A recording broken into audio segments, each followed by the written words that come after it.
Welcome, everybody, to the Midwest Major. I've been saying it all weekend. The water park major. Absolutely. PGH Carroll joined by a Midwest legend that doesn't need any introduction, so we won't give him one. You're too kind. Yeah. But, man, Melee's been spicy this weekend. Yeah, it's been a sick event, as always. I'm a big fan of this tournament series. Always something to do, whether it's Melee, whether it's drown in pools, whether it's go swimming in the actual pool. Drowning in that pool. Drowning in that pool, hopefully not. Please don't. Yeah. But, yeah, we're happy to have you guys. Thank you for tuning in. Oh, absolutely. So you're, I've always described this as the ADHD stream. We got 4 matches going on at one time.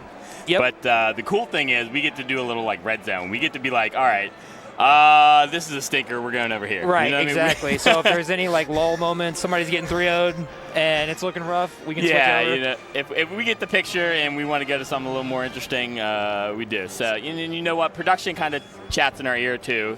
They're listening to chat. So if there's something you really want to watch, you know what I mean? Yeah, and we're at the stage of the bracket where there's going to be good sets. Everywhere, yeah. So we might not even like swap that much. Right. We'll try to keep it where, the really intense matches are at that point of the set. So, like you said, a little red zone action for the football fans out there. Right. But, yeah. Really starts tomorrow. I'm excited, yeah. So is it top 16 tomorrow? Top 16 in Melee tomorrow, yeah. Gotcha. Okay. All right. Ooh, right into it. Right off. Okay, so Marth friend, Reeve, Yes, talk to me about these two. I am obviously very familiar with Zane. Yeah. Maher, I saw, did really well recently. He got 3rd at a pretty big regional size tournament. I can't remember the name of it. Forgive me. But definitely been improving like steadily. Oh, yeah. Is a name that I've been hearing more and more of.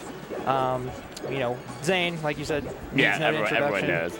It's interesting you said that too, because like when you start hearing someone's name a little more and a little more, that's when you know. You don't have to really pay attention to every single result. Like Melee's everywhere, and every region has like 2 weeklies. Yeah, exactly. And online and this and that. But when you start hearing the name a little more here and a little more there, that's when you know someone's on the come up. Yeah, this is going to be like a really just a big test though for Maher, just because Zane is so dominant in this matchup. I haven't seen him lose a Marth Ditto, and I honestly can't remember the last one he lost. So, right. But yeah. Well, am I incorrect in saying that he kind of, when Zane came on the scene, that's when like 2 of the GOAT Marths were on their way out. Yes. So there wasn't really much for him. Like, he just picked it up and didn't really have to contest it for a while. He was kind of like, he became the full, like, complete Marth. Like, everyone, all the best Marths had their thing that they really excelled at, but no one could really put it all together. But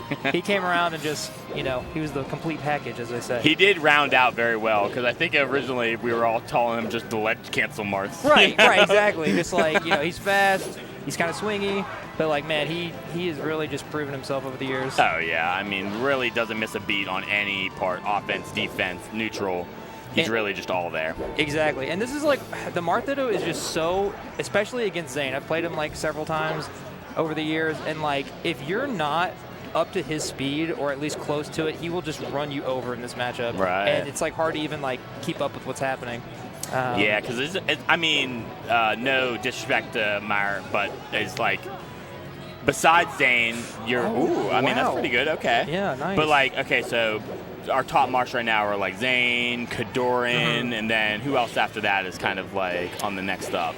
Like the next, like Med's Marth. Med's Marth like, has been very good for a long time. I love a good like non-Marth main that's just really good with Marth. You know, just to see the way they play the character.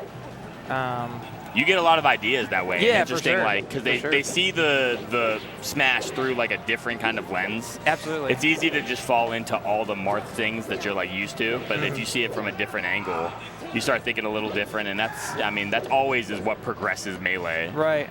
And this is like the real test of the set. I feel like we see this so often where it comes down to the wire. The first game, the top player kind of catching his footing, feeling out the new player. But if the top player is able to clutch these moments, it just feels like the set just gets out of hand really quickly. Yeah. So it's really important for Maher to just keep his composure and really try to dial it in to get this first game. Oh, he misses. He went for it. I mean, shit. Sometimes when you're playing Zane, you feel like you got to, man, right? It honestly looked like Zane missed the DI on the forward throw. Like, it was a good, quick DI mix-up on the throw. Yeah, man. no, that wasn't terrible by any means, and very close game. Yeah, absolutely. Here's the thing, though. Even if Maher takes that game, right, Zane can adjust, and he's played every kind of Marth Ditto. You know what I mean? Yeah. He can adjust and, like, if you're Maher, you got to, like, beat Zane in more than one way.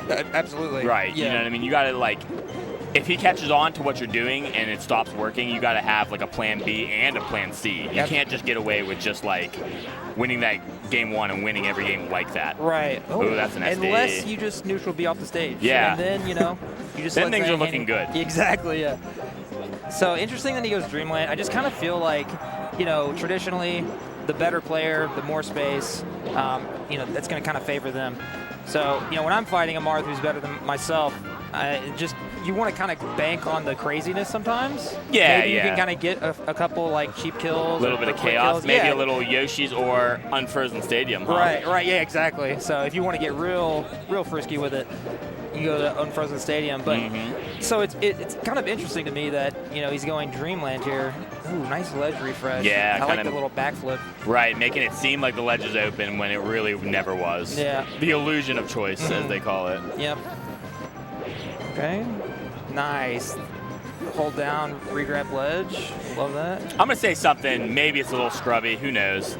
I feel like Marth Dittos are either amazing or terrible. Yeah. Yeah, you know what I mean? Yeah, I know. Trust me. As a Marth main, I know you play a lot of Marth too. Like, Right. I've seen your Marth clips, by the way. Very nice. Thank you. Yeah. And, it's just one of those things. Like, when you have two really good, talented Marth players who are also good at the matchup, you're typically in for a good, like that. Nice. Very nice. But then also sometimes you just get stinker sets, like they just are not fun. They really just kind of look like not level 2, level 3 Marth set. They really we could have saw this 7 hours ago. Yeah, you know what I mean? In round 1 pools. Exactly. I'm seeing a lot of forward throws, F smash, a lot of F smashes. A lot of show grabbing. Yep. And I get it. In tournament, you just want to get the dub. Like, you just want to win. Oh, nice. Okay, that's the actually, rare Marth killer. I was just going to say, is that a thing that, anyone else notices that Marth mains don't Marth killer? Yeah, I mean, with floaties, it's a little different. You got it. It's not as free, but he does a hard shield, which kind of was a little alarming, too. Yeah, it was kind of tricky. Oh, I think he could have done the forward throw. Ooh, nice. Oh, wow. The just stall. ending it there, too. Stall with the side B was really nice. There's got to be something when Zane does something a little unorthodox that it makes a lesser player, with all due respect, have to take a second and be why? Oh, that's why I'm it's dead. What makes Zane Zane, Yeah, it's tough, and especially after, I talked about earlier, the close game 1, barely didn't clutch it, barely missed the forward throw down air, and then it just feels like Zane gets more and more comfortable as time goes on. Especially with these recoveries, he's calling out the low, Maher's opting to go low a little bit sooner than I would necessarily recommend. I know it's kind of scary in the moment, obviously, but he's kind of using those resources and opting to go low a little preemptively, and I think Zane's starting to pick up on it. All right, so talk to me about a character community. Now, Zane obviously is the best Marth, and there's a lot of good Marths. Marth's a very good character. Nice. I feel like back in the day, top players of a character were very gatekeepy with information. Yeah. Do you get the sense that that's still a thing? No. Is there something Zane is doing that you're all perplexed by that he's just not revealing, or is it pretty open now and it's not crazy what he's doing, he's just really good at it? Right. I think that's a really good question. There's actually a Marth R&D Discord group that I'm a part of, and I feel like everyone is more likely to share information and kind of talk about that was sick. Yeah. What is Zane doing specifically that's different than everyone else? What separates him? But then also just trying to further optimize the character and kind of combining playstyles and ideas. So shout outs to the Marth R&D, the Discord. So I feel like there's a lot of kind of hive mind with especially Marth right now. I can't speak for other characters, but just from what I see on a regular basis, they're pretty active in that Discord. So that's cool, because I feel like when you think about a lower tier character and a bunch of people putting their brains towards something and for the greater good, because they know that their character is kind of not very good. So it is a team effort for them to it's in their best interest to help each other. Whereas when you're at the top, maybe it's not in the best interest of a Marth to reveal his secrets, because then if he's telling Maher all these things that he needs to do, then for sure, maybe the set doesn't end a 3-0 and it's a little closer. You know? Yeah. No, it's funny because Zane is ironically the one Marth that I don't ever see post in there. I don't even know if he's in the group, but yeah. I don't know. He's just. I guess he's him, and we're just trying to like pick him apart. Like, oh yeah, I'm he's built in a lab somewhere, right. And we're sometimes the greats are like that. I'm sure that Armada wasn't in the Peach right, yeah. Forums like saying like, no, we do this 100% of the time. It is extremely interesting to me. Which, by the way, nice. 3-0 for Zane. So we'll move over to Triff. Yeah, we're gonna alternate a little bit. Oh yeah. So do you know his opponent, MG? I have heard of the tag. I'm not sure I'm familiar with the playstyle or the I think we're in the part of the bracket where we definitely know one player, and then we've heard the rumblings of another, right? Right. So definitely, again, we said just hearing the rumblings is huge. Yeah, for sure. Yeah. If you're getting to this stage, and like especially like you talked about earlier, you're hearing the same names, like, every major starting to kind of like get familiar, like, oh, it's not really surprising anymore that they're placing, top 64, getting 33rd, whatever. Wow, at these events. crazy edgeguard just happened there. Oh, sick. But, yeah, but Triff up 2-0. Switching to Fox after playing Falcon for the first 2 games. Yeah, I was going to say, I thought MG was a... I thought Fox too, yeah. Or like Spacey. Triff is very surgical in the way that he edge guards and does his combos. Yeah, like I see Triff post a lot on Twitter. Yeah, he's very. If Zane is nowhere to be found in the Marth realm, Triff is the opposite in the Peach world. Right. Yeah. Yeah, I like the difference between players, and it kind of just seems like every character has like their top player, at least most of the top tiers, that kind of separates them from like the rest of the pack, Peach is one of those characters though that like, post Armada era, I feel like so many good Peaches have shown up, and they all like we talked about earlier, kind of excel at certain things. I would say Triff probably is the best Peach right now. Would you say? Maybe Triff or Laud. Okay. Sure. Well, yeah. Laud. Right. But I think they excel at different things. It would be interesting. That would be a great question for Armada. Like, which Peach think about the hypothetical of Armada coming back.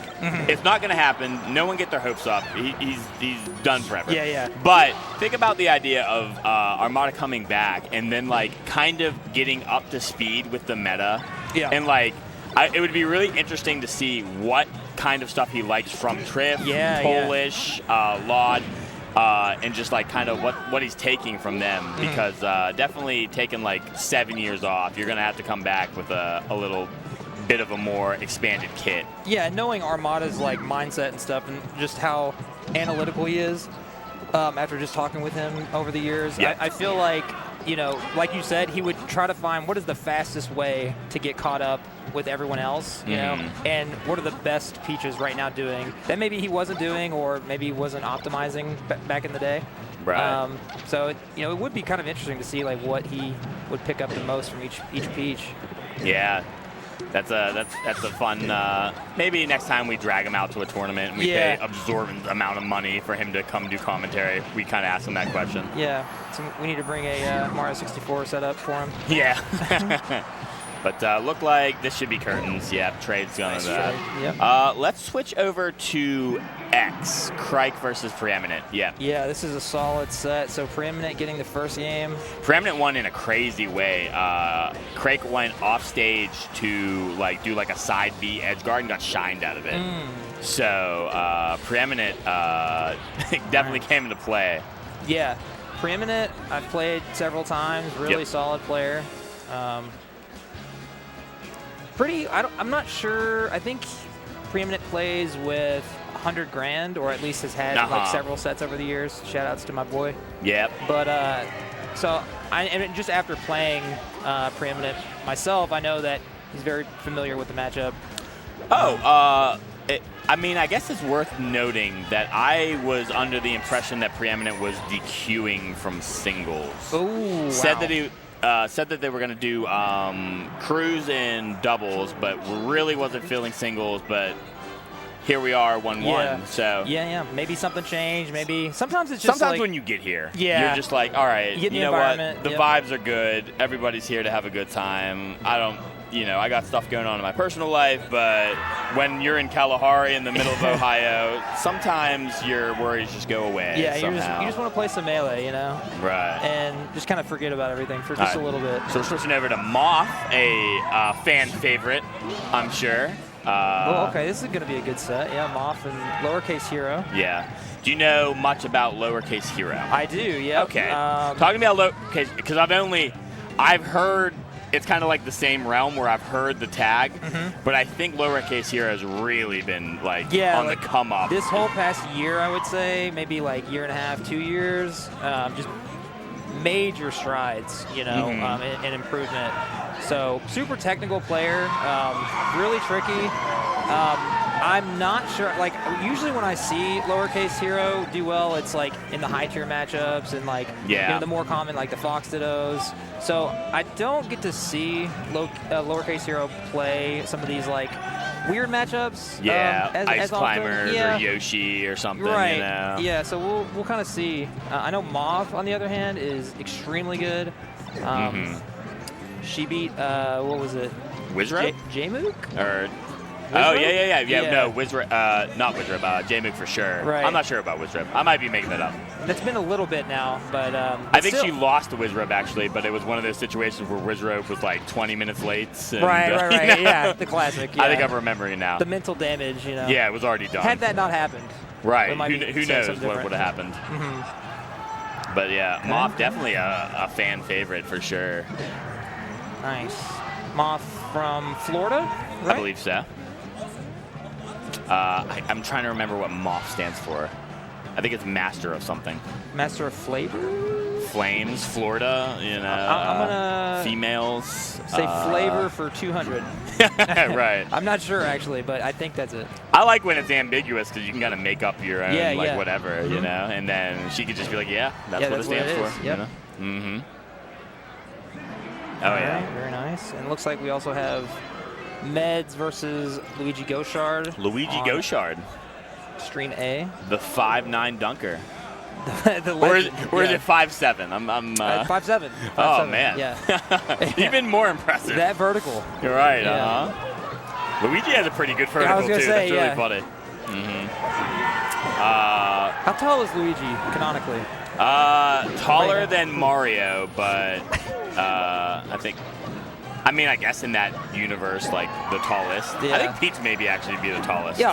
I would say Peach is the tallest, right? Yeah, and then Gotta be. Bowser is not a human, so I guess we don't put him in that. I feel like depending on the in Melee, Bowser's got, I don't know.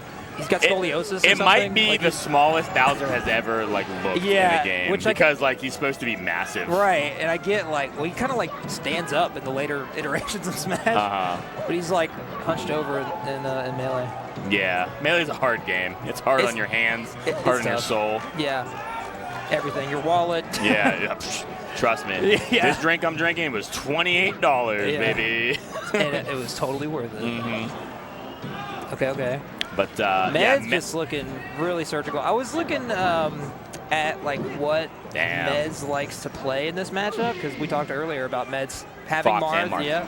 And I feel like because he has so much experience with playing Eddie Mexico, I'm sure he's kind of found which character works best for him in that matchup. And it seems to be Fox. Arizona has a Luigi that I'm forgetting right now. There's definitely even more than Eddie Mexico. There's a Luigi in that region. In that region? Yeah. It's escaping me right now. But. You're right. I'll think of it in a second. Maybe it'll come to us. Maybe we'll see a Fox combo. Be oh wait, I remember when he did that to this person. Yeah. But okay. Yeah, definitely. Especially Meds is, as we all know, 30. So he's been around the block. And a dad. Yeah, and a dad. just keeping the dream alive for all us old timers. Right. I mean, trust me, it's a whole different world when you have kids to like keep up and. Trust me, I know that there is a world where Meds was, you don't sleep when you have, like, a newborn or, like, a kid like that. So, net play, like, you find the times when you can, but, like, you're so sleep-deprived that you don't even want to. Yeah. So, shout out to Meds for, like, staying through that, just you know? making it work, yeah. Uh-oh. So, like, Nun, Mango, Meds, some of the... Yeah, Dreffin, some of the all-time great dads out there. Oh, yeah. We should have our own bracket. Yeah, I think so. I think so. And it's got to be like before. It's got to end before 6 p.m. Absolutely. Yeah. We're tired. Yeah. That's why the kids are at daycare. No. And then over on Stream X, looks like Preeminent is down 2-1 now. Yeah, won the game 1, but lost the next 2. It looks like. Yeah, interesting. Yeah. Meds though. I was going to say, I lost my train of thought, but yeah, just up smashes Luigi out of nowhere. Yeah, again, the thing about Meds, you know, I mean, he's been in the scene forever. Luigi isn't something that he is going to, like, be shook at. Right, exactly. Luigi's have only been a little more different than they always have.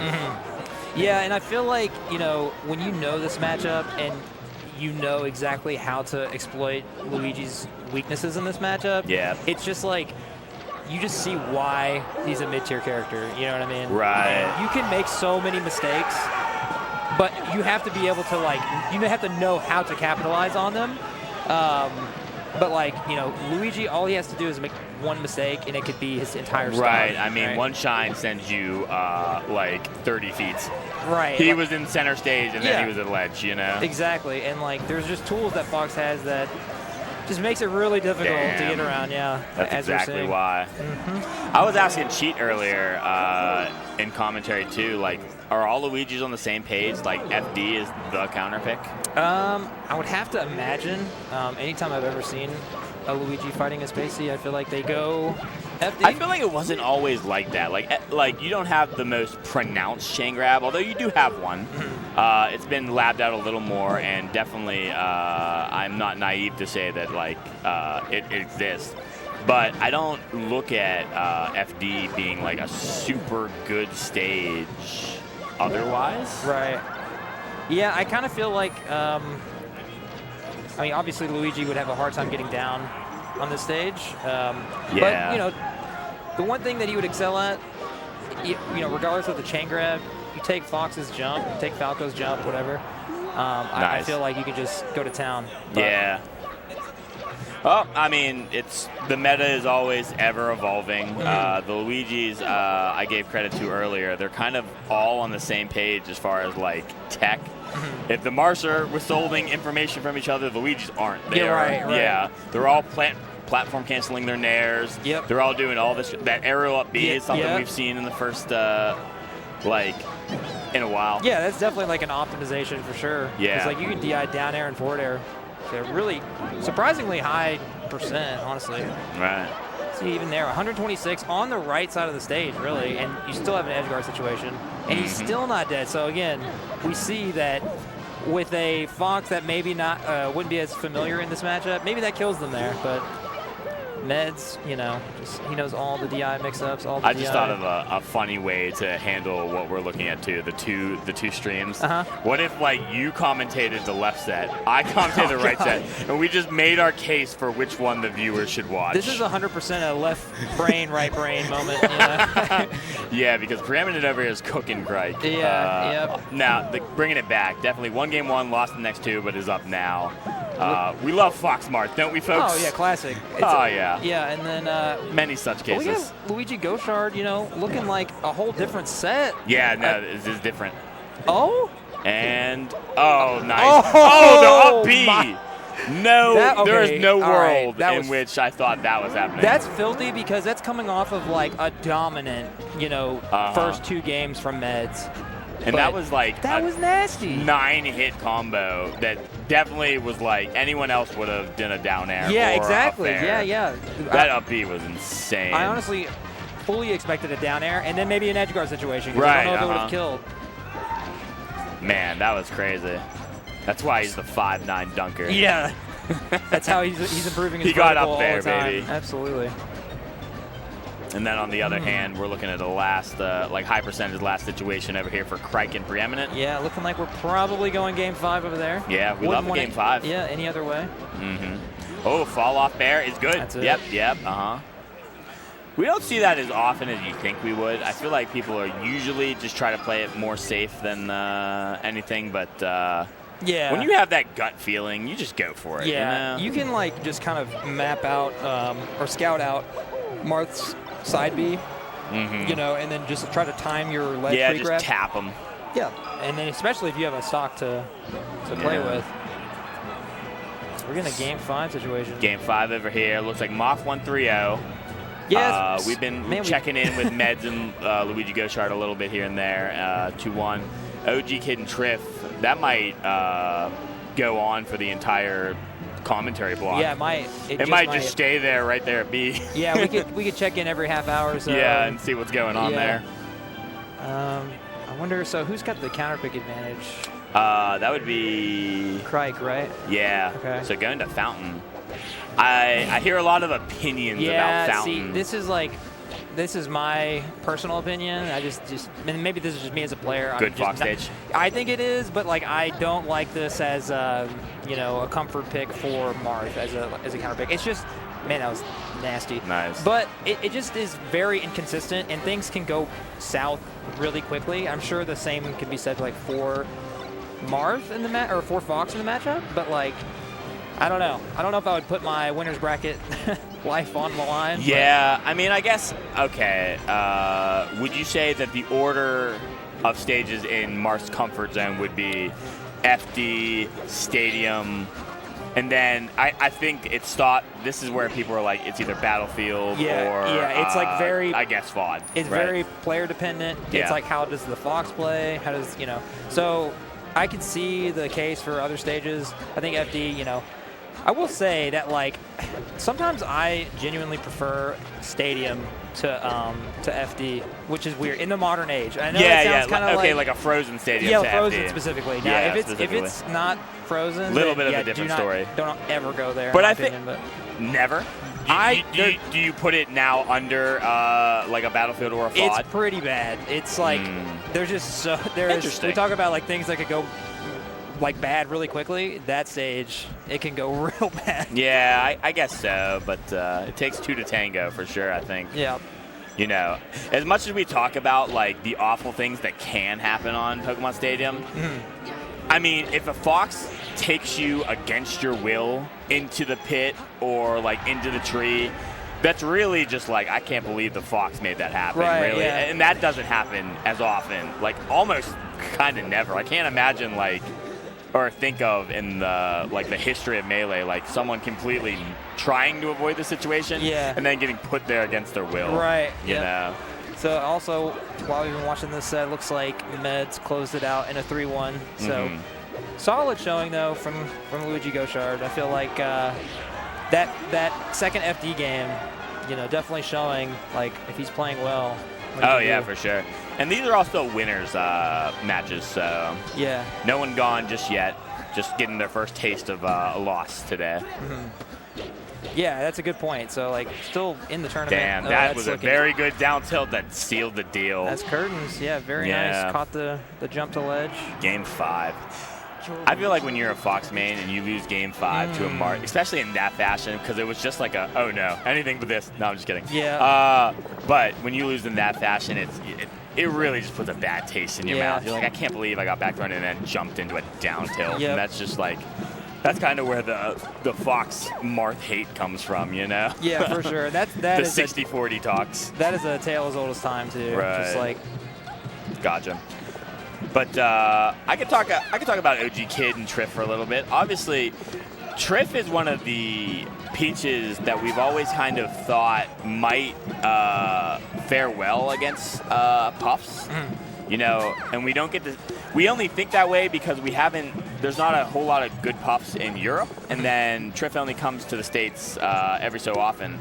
So we obviously have seen like. Your Lauds and Samarises and like Polishes against like Hungry Box. Let's just say it, Hungry Box. Right. And we see how they do, and they do fairly well. But we've always kind of wondered, like, I feel like Triff's playstyle can like translate well to the matchup. You think so? Okay. I haven't seen enough of Triff, especially like in this matchup, like you talked about. So yeah, well, that's what we were saying, because like in Europe, I don't think there's a whole lot of like solo battle is a puff that I think he plays against here and there. So. No, that's a good point, though. And that's like one of those matchups, like, you really have to be familiar with the matchup. Yeah. And just have that certain type of play style to make it work. Everybody has a part of their job, their 9-to-5 job that they, like, do not, even if you like your job, there's parts where you don't like. And I feel like this is the Peach part of, like, this is like taking out the trash. You know what I mean? You, like, really... You got to know what you're doing. It's a chore to do every single part of it, and you just want to get through it, and you just hope that, like, it doesn't go too bad. But yeah, hopefully the boss doesn't, like, come down too hard. Right, exactly. Maybe you can avoid all the puffs.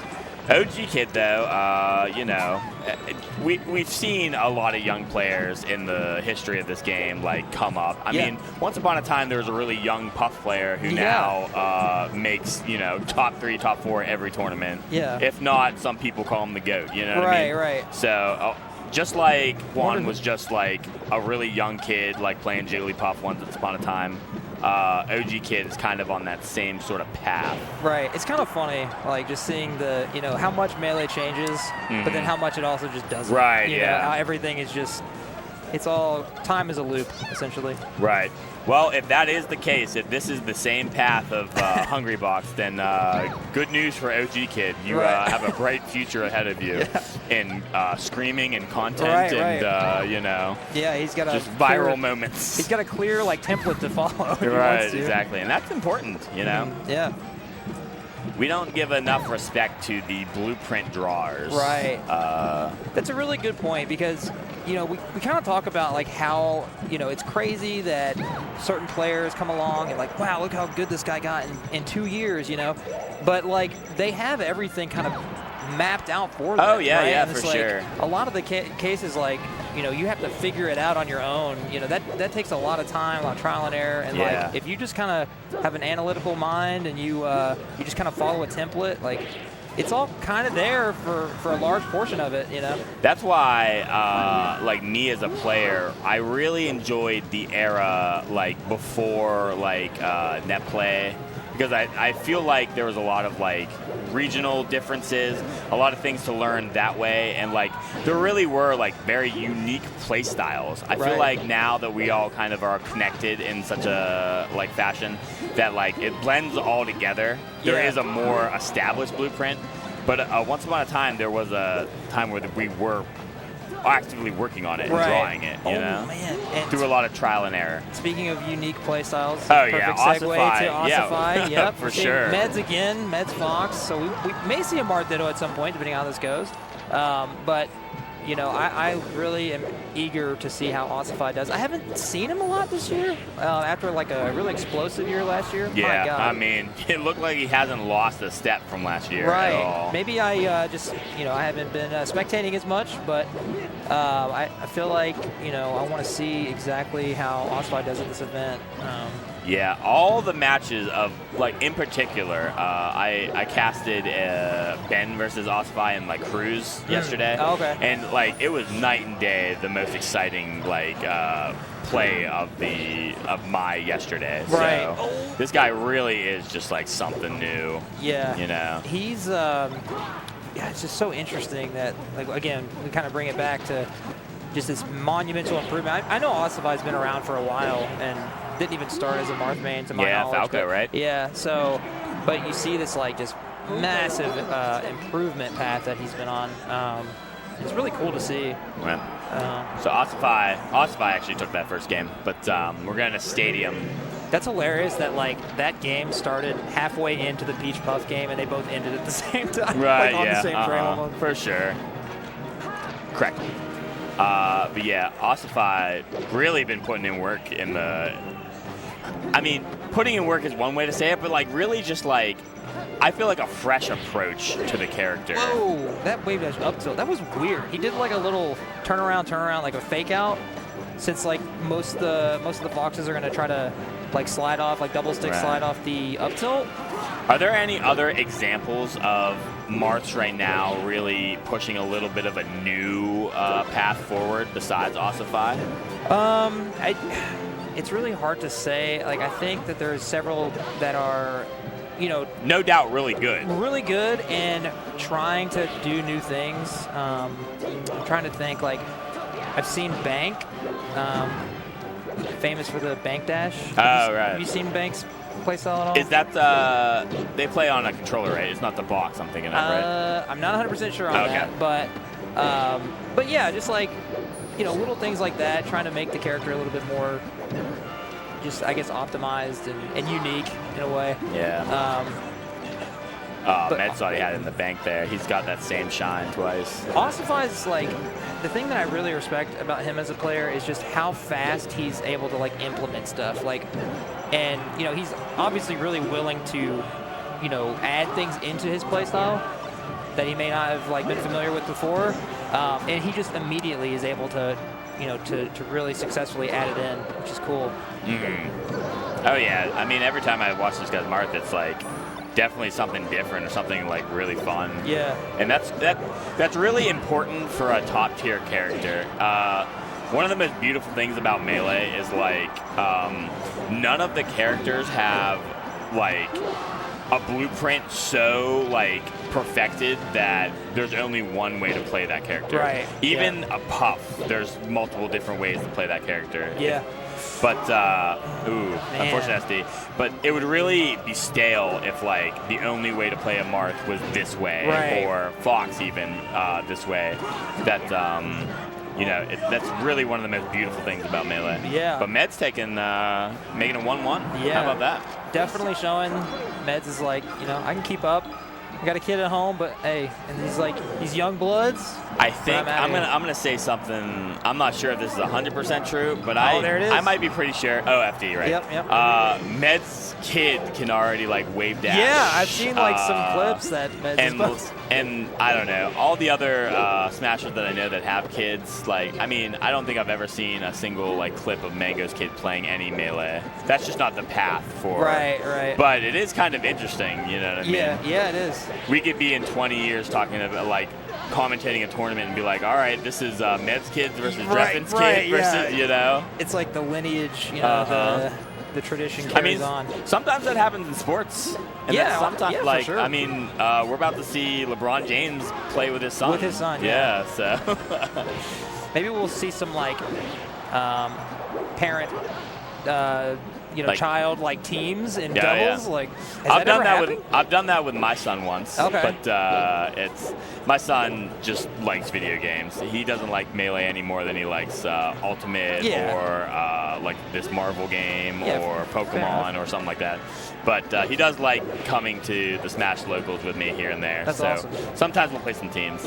My son's actually the GOAT. And he doesn't have a main, but he likes to play the characters in order. So he starts as Doc, and then he plays Mario, and then the next game he plays Luigi, and then Peach, and you know, so forth. So one time when we played teams, I strategically we like threw a game or like had to win a game so that we got the sweet spot of him playing Ganon and Falcon. You know? Yeah, gotcha. That's awesome. It was really just funny. A Melee purist. Shout out to him. That's awesome. Just like Dad. I love that referring to a child as the GOAT. That's just it's so wholesome. Man. Truly. I love it. I don't have kids of my own, but I have 2 nephews that I love dearly, and they're what a responsible young man you are. Yeah, of course. I'm the fun uncle, as we like to say. But yeah, they've come to Melee tournaments, you know, and they like to watch streams and stuff like that. So shout outs to family. Oh yeah.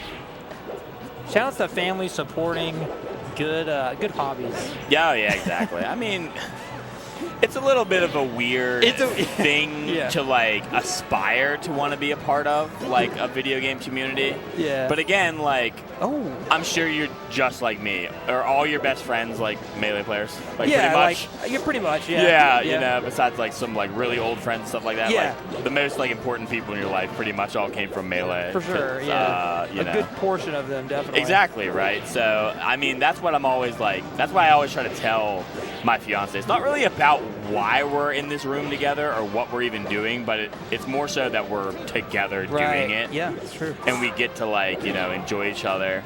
But as we're rambling about this, Meds takes the Marth Ditto on FD. Yeah, very nice. Yeah, so that's definitely a nice, like, change up. You know, you have, from FD, you have Marth, like, you have that character swap, like, locked and loaded. That's nice to be able to just... All right, so here's the interesting part. So now Oosai is going to pick a stage, and it's up to Meds to either stay or change characters. Yeah. So we're seeing some, you know, some delay trying to think about it. Okay, that's an interesting strategy to go back to FD. Be like, okay, I'm going to keep you on Marth, but maybe just clean up my act a little bit. Yeah. Ooh. And it looks like, oh, damn. Oh, okay, I thought he could have down aired maybe. Yeah, I was thinking that too, but okay, missed the down tilt. Yeah, CC down tilt. Oh, okay. Oh, no. No jump. This is big. Oh, man, no jump on FD. You just move to the other side now. Oh, wow, that grab is insane. That's a down air. Okay. That is a down air for sure. All right. Wow, and, you know, talking about Oosai for a good portion of this, but, you know, like I said earlier, like, Meds is really interesting to watch just because he's not a Marth main. Yeah. But obviously, like, very proficient with the character. Is there something that Meds Marth specifically is kind of known for or, like, really good at? I think that his movement is just tricky. You know, like, a lot of times Marths can get kind of predictable with their dash patterns and, like, their tempo, basically, and then when they go in and when they don't. But, like, Meds does a really good job. I mean, he does the Fox, like, with Marth. Yeah, oh, man, I see his dash dance is a little tighter than usual, when usually you look at Mars like getting the most out of their dash and kind of having a longer one. He seems a little tighter, which is a little different, I think, but, you know, it's working for him. Yeah, and, like, he's just good at mixing up when he's just holding W or when he's, like, taking his time, you know what I mean? Right. I feel like even that little interaction there where he was just dashing in front of the shield didn't quite pay out for him, but, like, that idea, I feel like most Marths would have already committed to something. He was just kind of, like, trying to bait Oosai into, you know, setting it up perfectly for him. Okay, bad. That nair is like a weird hitbox. Oh, it almost looked like he didn't want to fair there. You know, even your heroes make a little bit of mistakes here and there. Right. Okay. Marth Dittos are always so very... It gets to this point where it's just like, we're looking for, like, the big hit. It's always the tipper that ends this, or, like, a back air or a down air or something. Or, just a run-off fair. Run-off fair. Especially, like I mentioned earlier, about if you just really pay attention to the Marth side B animation, you know, you can just react to it, and that run-off fastball fair is so good. Okay, no jump. Yep. Keeping Oosai up and then just like racking up 75 real quick. Ooh, oh man. Wow, okay. I mean, really, it didn't seem like the most like the greatest air dodge ever, but it actually ended up being that way. Yeah, I was kind of surprised he went for an air. Supposed to like up air, just keep him in the air. Yeah, definitely keeping close. Now, I mean, so Ooh, if Oosai loses here, that's the set. That's it, yep. So Meds actually can take this right now. I mean, we got lost in like just the Marth, you know, strategy of everything to forget about the stakes of Oosai could be out here and Meds could be right on top. Yeah, for sure. Whoa! Ooh, nice tech. Okay. I'm like kind of surprised he was even ready for that because it was kind of a... That was not a very... Yeah. It like kind of depended on a trade, did it not? Yeah, Am I remembering this correctly? Yeah, and like it was just a weird sequence. Missed another one. Okay, so this might be it. One more Need chance. another one? Oh. Is this a rinse and repeat? He can land on stage, yeah. Oh no! That is terrible. Okay. Oh, but he's at a high percentage, so the up B hit the down tilt too far away. Oh man, this is tight. Oosai's been getting stuck in shield. He's just like holding shield way longer than I imagined him to. Wow, missed the F smash. That could be a set losing F smash right there. The single hit nair trade. Oh, the worst melee of all time. Oh god, this is a classic Martha. Oh no! Oh, and the turning winner. I feel like got a little more juice on that waveland than he wanted to. Oh wow! That's it. I'm kind of shocked that up B didn't like clip him before the nair came out. Right. Oh man! So another game 5. Now interesting to see. So I mean that was a very close set game. And the game before that was a win. So okay, he's very comfortable switching back and forth. Yeah. A lot of people That's crazy, too, because, like, I mean... Took him to the brink. Right. On FD, you know, I mean, I get it, but changing characters mid-set like that... Oh, the Shinebacker connects. Nice. You don't see it connect too often in this matchup. Probably one of the most satisfying 2 pieces in our entire game. It just feels good to do. It's a classic. You don't ever get tired of seeing that. That's not enough. See that side B reaction? Like, man, Meds is really showing that he knows exactly, like, that perfect timing. I mean, Meds obviously has a very capable Mart, so, like, he's very familiar with those timings and just, like, can just, like, pick it apart as a fox. I'm pretty sure quite a few sets and, you know, practice experience with Ty? Ty, obviously, but also John Wick. Oh, okay. Yeah. Like that, misses, I think, the L cancel. Yep. Man, this is one of those things. He can get out of hand pretty quickly. Getting away from invulnerability here is going to be really huge. Yeah. Okay. Oh, man. I mean, Oosai is no stranger to just ripping a crazy combo right here and just evening it up. But, extended it off the Shy Guys. Oh, man. Oh, people are mad right now. They laid it up. People are crying in the crowd. Oh, man. Especially if Oosai loses. Such a crowd favorite. Oh, man. Oh, we're going to hear talks about it. Get rid of these things, huh? Oh, Shy Guy's still getting involved. Damn, okay. Oosai was ready this time. Right, Man, here we go. All while OG Kid Triff is taking the longest 3-0 of all time. We've had a whole set over here. Like, I think we did 2. Oh, man. That's the nature of Melee, and that's fine. It We're allowed to have not need glamorous parts. Yes, absolutely. Makes us really appreciate, you know. That's such a great point. Like, not everything has to be lightning, you know, paced. Right. Because then lightning wouldn't seem like lightning anymore. That's true. Okay, oh, Randall. misses no. Randall, and they both Meds Randall? almost missed Randall. This is a wild Game 5. Oh, like, man. Usually we see Randall getting involved. The tension right there on the Angel platform. Wow, and you can just lose like that. No way. I cannot believe it just ended like that. Oh, I feel like he almost regrets coming off the Angel platform as fast as he did. Yeah, you kind of gave him the upper hand a little bit. Oh, Felt like you needed to go get some invincibility and just lost just like that. So shout out to Meds. Wow, that was crazy. And the Marth coming in clutch too. Got the FD win, at least one of them. So it looks like we're on the tail end of Maher 3-0ing Misfire. Yeah. I think all of our matches just ended right at the same time. Everything ended synced up. We got some more coming your all's way, though. Don't worry.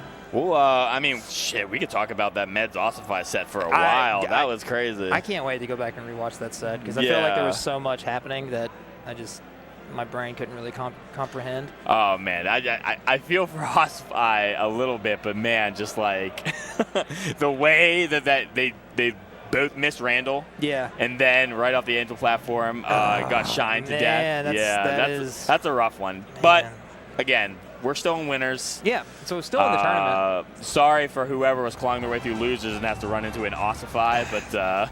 well, we're at that stage of the bracket where there's just so many killers. In losers bracket, it doesn't matter. If you're still in the tournament, like... You're still in the tournament. You're just, you got just a good shot. Game. Yeah, for sure. Absolutely.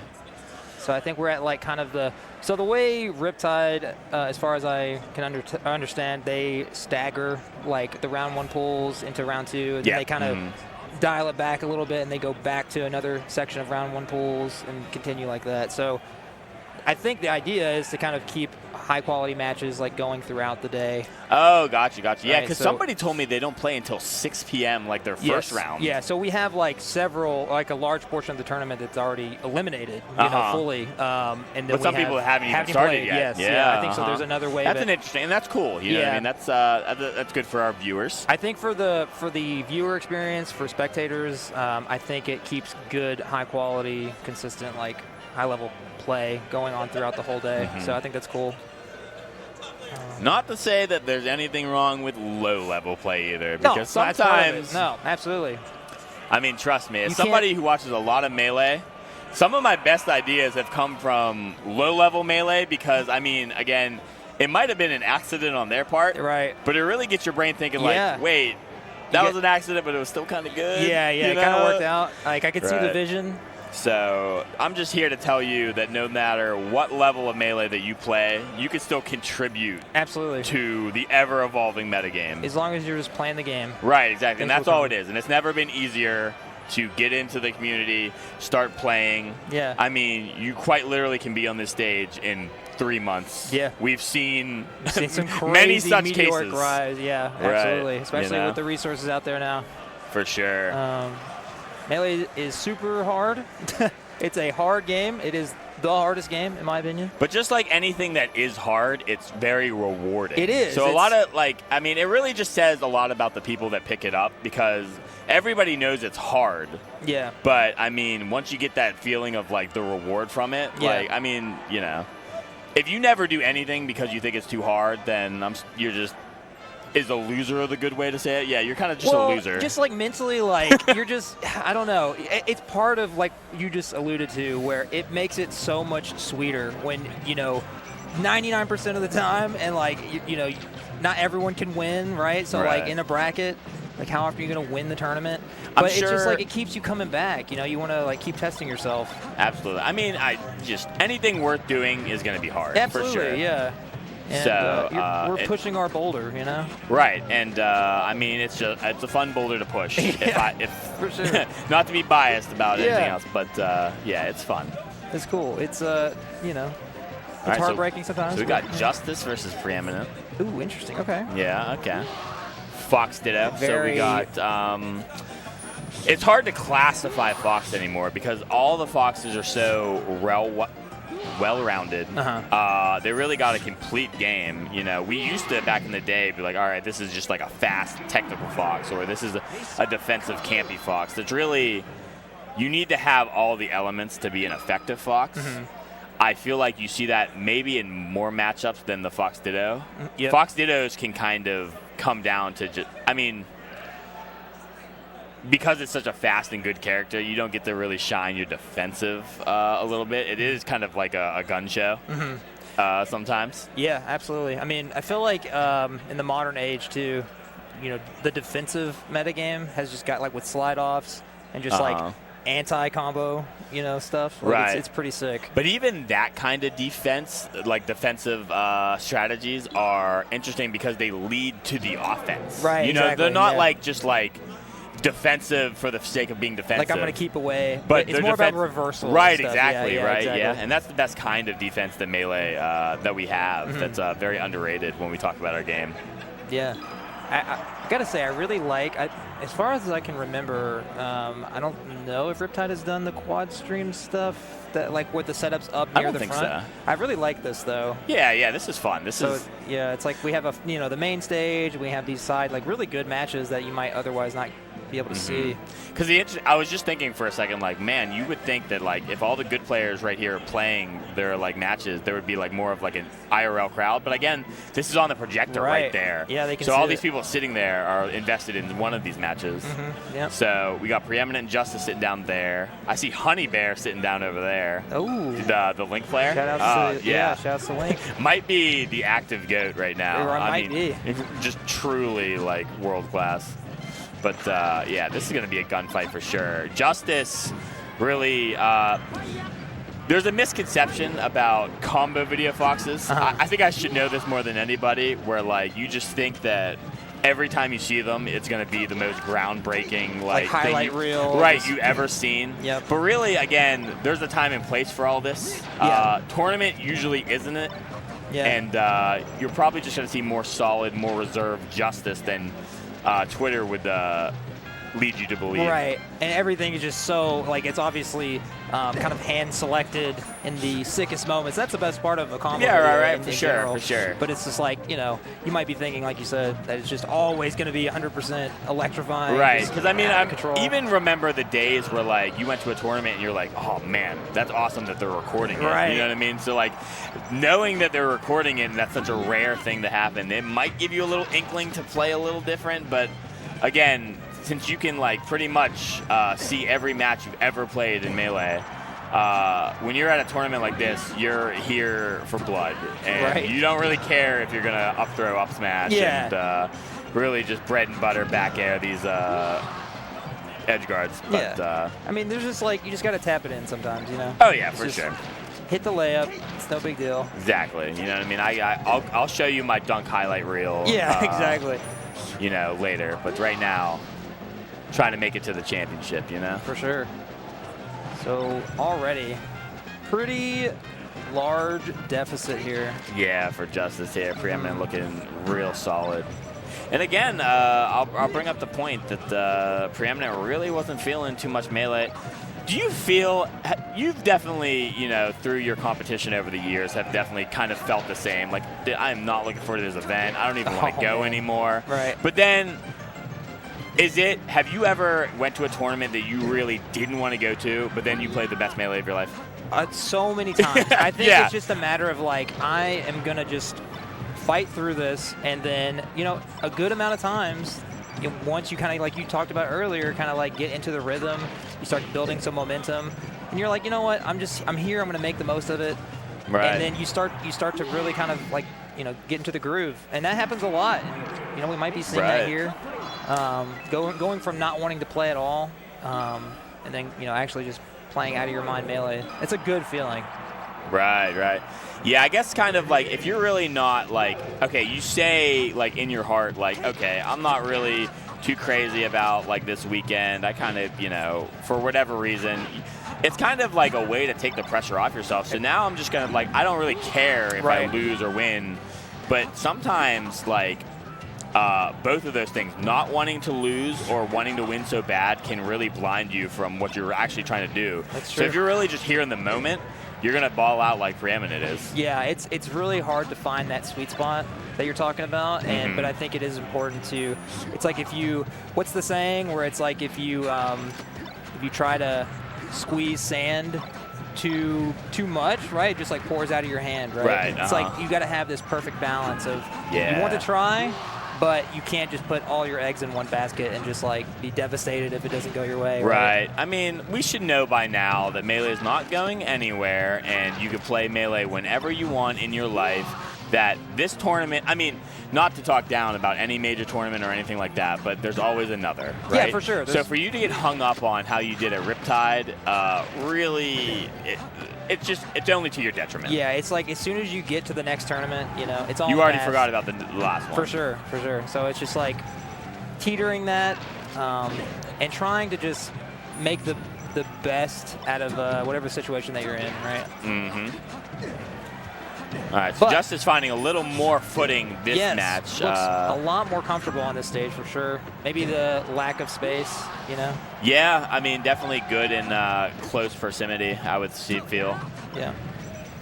Preeminent seems to me like a fox that's well-rounded in a more defensive manner. Not to say that he can't just light you up, because definitely can. We've seen it for sure. Yeah. But uses space well, like you said, great players do. You're right. You know? Yeah, definitely. Justice no slouch either. Obviously, what was Mr. 101 on the rankings? Yeah. You know what I mean? So just, I mean, and let's be real, everyone 85 to like 120 could have just been on that ranking. Honestly. It's just like what a couple nerds say you are. So, right, yeah. You know, don't get too distracted by whatever number someone gives you or any of that kind of stuff. As a fellow Mr. 101, I 100% concur. How's that feeling? Is it disappointing or cool? It's a little bit of both. It's kind of like, you know, I would like the badge of, you know, being ranked, whatever. But then you're also like you said earlier, like this is a bunch of nerds. It's their opinion. So yeah, exactly. So it's kind of right. like, okay, you know. My logic is like, if you barely miss, you've got so much work to do anyways. Right. You know I mean, like what's if your being goal is, number 100? Because I mean, there is a stark difference between people in the 90s and people in the like 30 60s, or yeah, and then even people that, in the 30s, and then God, it's a completely different thing in like the 20s. It's a massive difference for sure, and it's just one of those things where I feel like if that's your end goal, then I don't know. To me, it's like I'm not playing to be a top 100 player. I'm playing to be as good as I can, as I possibly and whatever can be, absolutely. whatever number they attach to how good I am, Yeah. whatever. But it's all about how good I can be. For yeah, sure. that's a good way to put it. It's not this subjective like, this is all I want, and then I'm gonna stop here. And maybe for some people, maybe that is the case. But knowing Melee players in general and their mentalities, like I feel like we all just want to be really good. And I tell you what, I mean, the way I think about the ranking is like, I mean, I can never tell you what someone's number was, but I can, for the most part, tell you who has been on it. Right, who's been ranked. So, I mean, that's pretty much what it evolved down to. We've done this rankings for like, what, almost 10 years now. Mm-hmm. So, I mean, I can tell you if someone's made it or not. Yeah. And that's about it. And they're cool, and like, you know, I don't want to get misconstrued. Like, I appreciate the panelists, those who actually do the ranking, like, because it's a lot of work, you know, a lot of data to keep up with, and a big procedure that, you know, they're doing it for nothing, basically. So, you know, shout out to them for even doing it, and for us to have a ranking. It's cool to have like a tangible list to be like, oh, this, you know, this is how good someone is.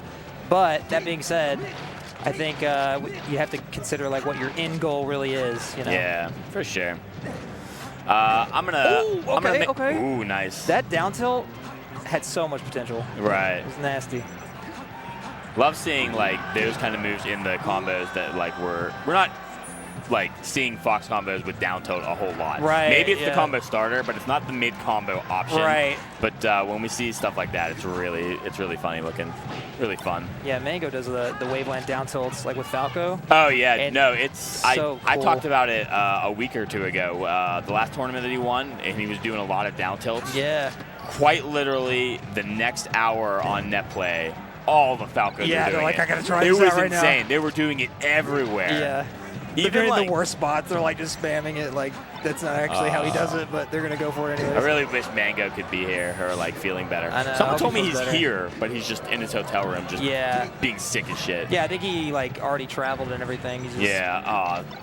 That really sucks. which is a bummer. Can't even enjoy like the whole water atmosphere, park or the anything water park, like it. Yeah, because even if he were like was feeling a little better and went to the water park, people were like, Mango, what's up, man? Right. You know? Yeah. So hope you feel better soon, Mango. Yeah, for sure. It's just crazy how much of a grip he has on like the influence of Melee. Yeah. Quite literally, even like we were just talking about him doing down tilts and then all the Falcons doing down tilts. I've been.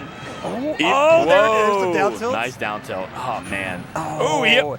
Side bead? Yeah. Did I Well, see it was kind of he definitely wanted to shine, yeah, but he like had to drift in a certain way where his stick was not there. Okay. This would be a crazy comeback for Preeminent, honestly, because Justice was up 3 stocks. Yeah, it looked like Justice's game for sure. Mm-hmm. Ooh. Wow. Justice looking to get on the board here and might just do it now. There's no jump on this Fox, and Wow. takes one. That was that weird DI? Like, was up air off the side? I don't think it was weird DI, but it was definitely like the Fox had no jump and could only drift like left or right. Gotcha. So that's exactly like why that's sent off like that. I just feel like you don't see that too often. Yeah. Fox up air off the side. Yeah, that's one of those like slippy kills like graphics that you're like, how did You're like, wait a minute. Luigi up smash kill off the bottom? You know? Yeah. Let me see that again. Or like, actually, you know what? This is funny. Me and I think YCZ was talking about this the other day. Is like, is there any way to have a Fox shine kill off the top? Like, can you conjure any idea on how that would be possible? Oh, just like in a 1v1 scenario? Yes. That's a good question. The only way we could even possibly think of anything, I think, is if like Fox up smash trades with Luigi Nair. You both go up, and then like you're just so high up, but not like in hit stun, that like you're kind of in this like grace area where like if you shine, if anything hits you, you're yeah, dead. you're just dead.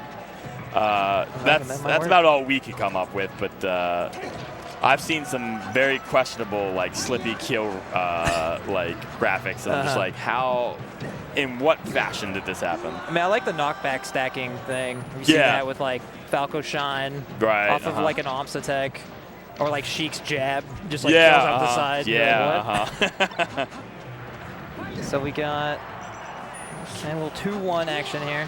I mean, it's been close games overall, I feel like. Oh, we got, okay, up in the corner, too. Honey Bear versus Maher. Yeah, I want to stay on this set for now, but... Definitely we want to switch to that afterward. Honey Bear and Maher. It should be interesting. Yeah, Honey Bear is honestly, like, crazy impressive. Yeah, very solid player. If you've been playing ranked anywhere on, like, the East Coast, you run into Honey Bear for sure. Yep, the Link Menace. Yeah, really, I mean, I think he has changed the way I think about the Peach Link matchup. I don't think I could do it at all. Right. I'm sure Peach still wins because it's Peach, but like there's potential there. Like right, yeah, he really made it seem awful. Oh man, okay. So Justice still clinging to life here.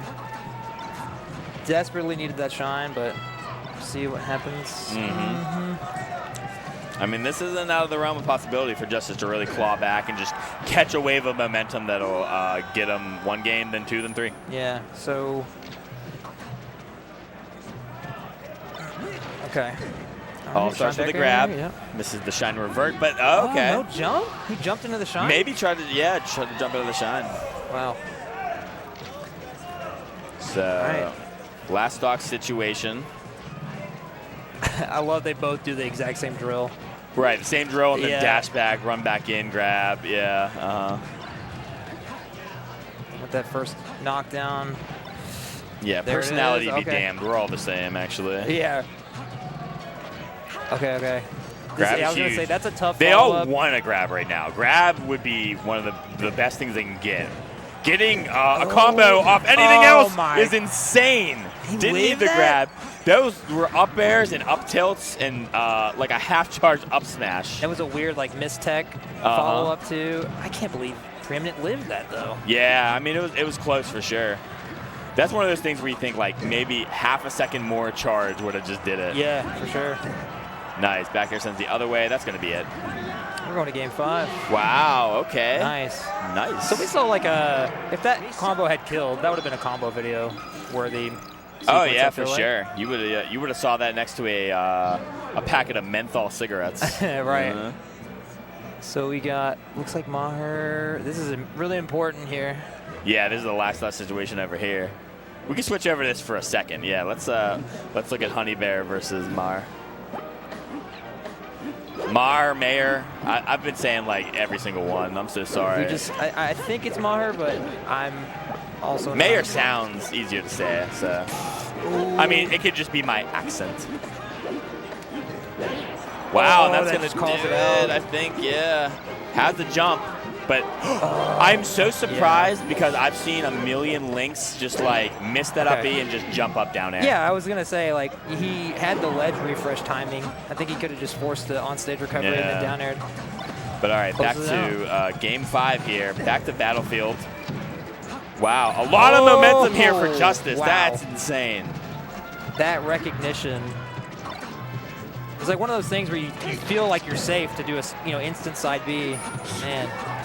Oh, but misses the ledge dash. We're all human. Spacey tax. Yep, that's a good way to put it.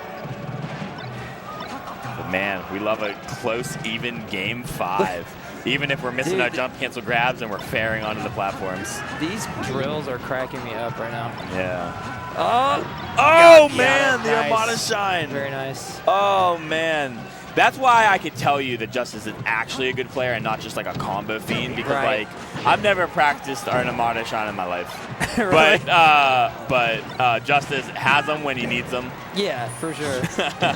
Oh, okay. And a nice Omps attack there. Thought Preeminent was going to follow it up. Shines out of the first hit of up air. The edge guarding has been very strange to me in this set, and a little like mishaps on recovery, but like on stage it's been electric. Yeah, I feel like the biggest thing is like you said, the mishaps with the recovery options, you know, like going low when you don't need to, or up being a little too close to stage. But it's game 5. Yeah, so couple up airs there.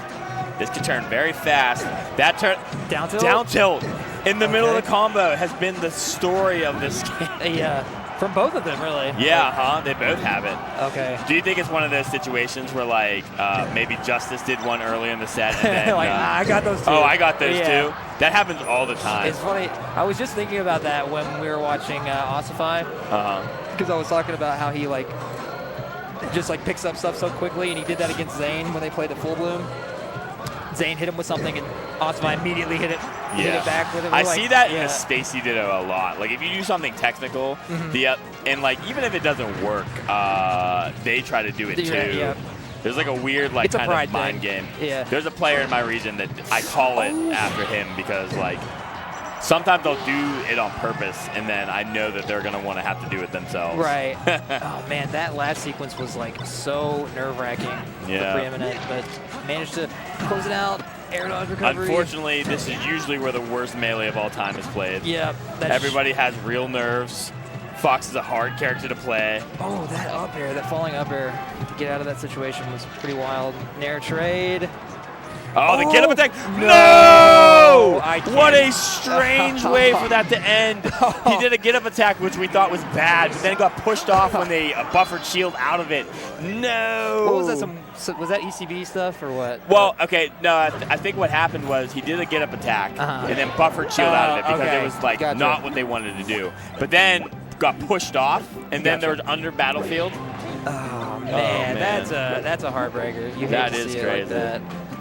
But shout out to Justice, you know, always a really good player. Yeah, and for, you know, the composure from Preeminent to just, you know, get it done right at the end. It kind of seemed like all the momentum was going towards Justice, but it would be very easy for Preeminent to miss that shine too, even though things are going crazy and astray. Like, I mean, just like sometimes when you're given something on a platter and like in the moment you're like, oh no, it's almost too good to be true. All I have to do is not fuck this up. And what do they always do? Yeah, immediately. Yeah. But Honey Bear up 2-1 on Maher and looking to take it. Oh, man, that's just it? And did. Man. And just did. I forgot that. Yeah, wow. I think I hear some. Oh, okay, I think that's for Rivals. I was might be Rivals, but I'm going to say it's for Honey Bear. Yeah, it's for Honey Bear. It's the Tennessee squad just absolutely going crazy. We got Oosai pin. Okay. Okay, this is a rematch from the Cruise and yesterday, where I thought this was the coolest game of that whole crew battle. Yeah. They really put on a show. It was kind of close, so this is going to be a really awesome set. Ben and I used to have like the most back and forth sets like in the online era. We would just like trade sets and just like crazy, you know, game 5s like all the time. So what you're saying is Ben has been in the trenches with Marth. Absolutely. Like no stranger to this matchup for sure. Oh, also can get to the edge quicker though. I also feel like well, he's practiced with like 100 Grand. I think he's from that region as well. Yeah. So okay.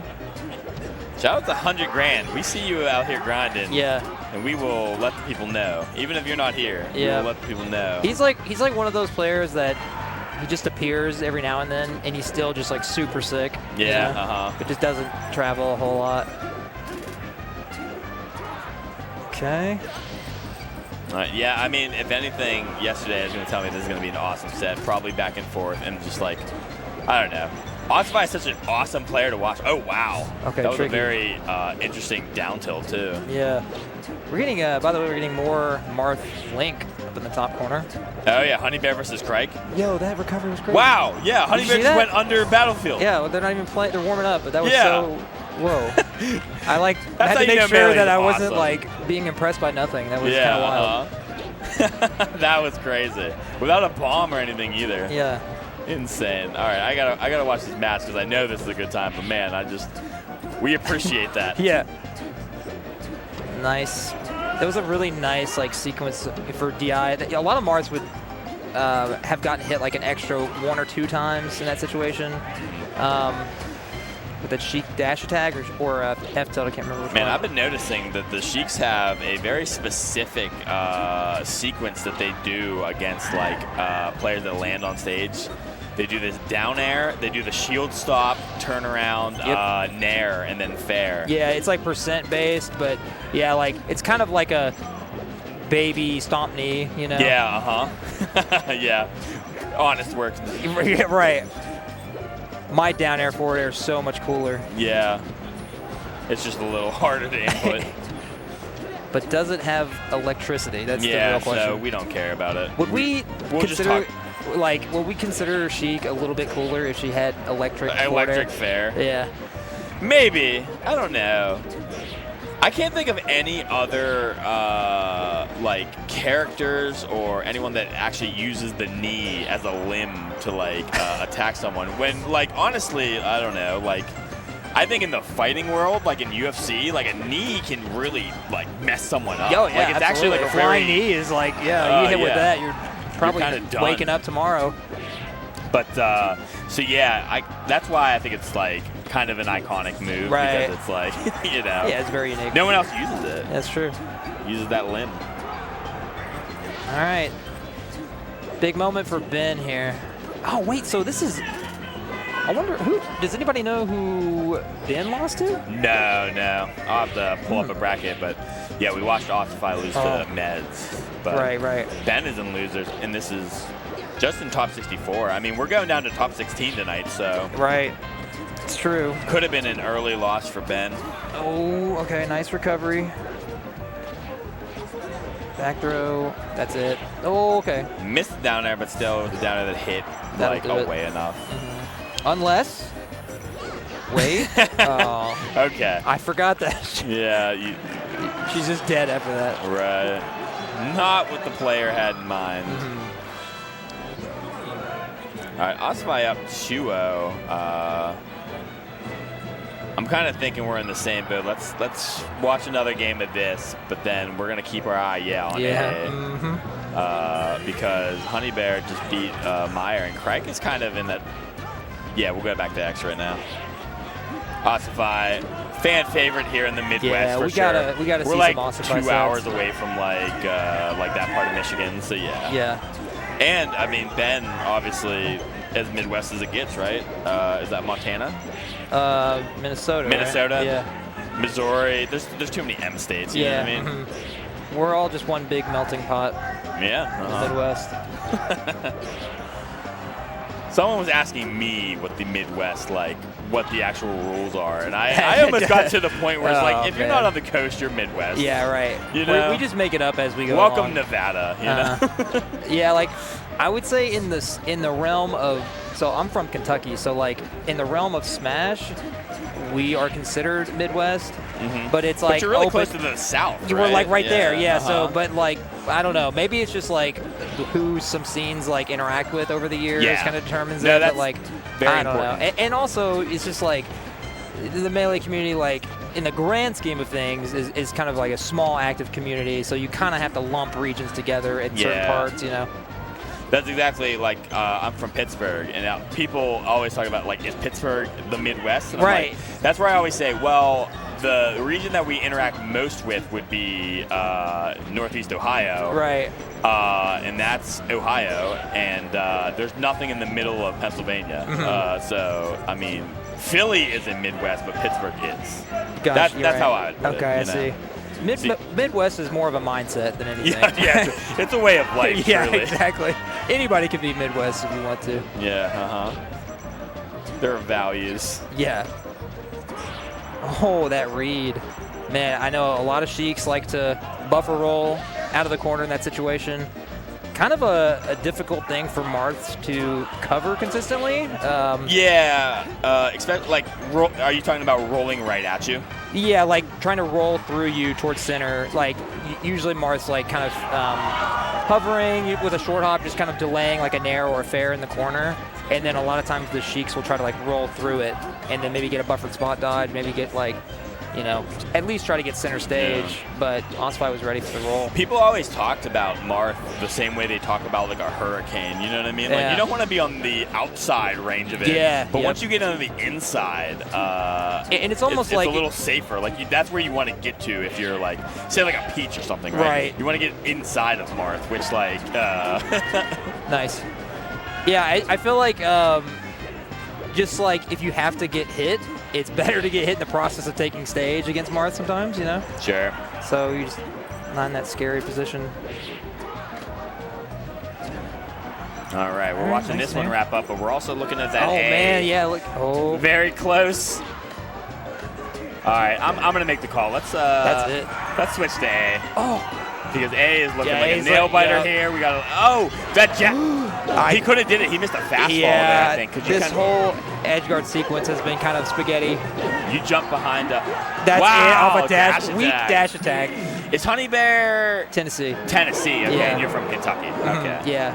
Which to me are the same state. It's all the same. Yeah. But you know, it's weird that like we, as close as we are in proximity, like Kentucky and Tennessee. We go north and they go south for tournaments. It's weird. I don't know. When we go low, they go high. Exactly. For sure. We just cover all bases. Yeah. Honey Bear has had himself a Marth bracket. I only know this because a funny story. We have a like local Marth in Neo that had to play Honey Bear. And like he's on the grind, this Marth, and was like really looking forward to it. We spent an hour, all like me and a couple other people playing our like secondary links for him because he's really just kind of lost. Like he's never really played like a good link before. And I was saying, I was like, man, I mean, he's a different kind of animal. I mean, I've only played him twice, and we're 1-1. We haven't played in like I would say a couple years now. But yeah, it's like one of those matchups. If you're not familiar, like he's going to be familiar with the Marth matchup, right? Yeah. But like, how often do you get to play a really solid Link player? It's the mid-tier effect, right? Like, that's if anything, if they have any advantage, it's the fact that like that you're not going to be as familiar with what their character can do compared to the opposite. So there's a whole lot. I feel like Marth, correct me if I'm wrong in saying this, there's almost like when it comes to weight, like heavier players feel like kind of decent against Marth, whereas lighter characters don't. I think it's like the throw follow-ups being kind of wonky. I think it's like because of the weight, and I think like the CC game.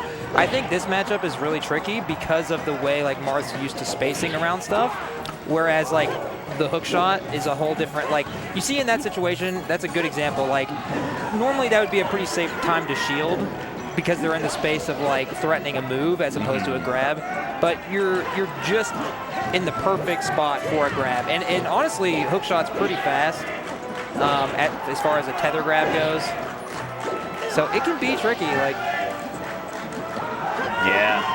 I mean, I love seeing a low tier succeed. Just be because Maher was top 100 too. Yeah. Maybe. I think Craig definitely is. Yeah, Craig for sure is. I think Maher was like just outside the top 100. Okay, yeah, but I mean still. Yeah. Honey Bear, respectfully, not in that conversation yet. Right. But I mean, Link, we've seen Links have their spots in the meta here. I mean, again, I think we had one top 100 Link ever in Lord HDL.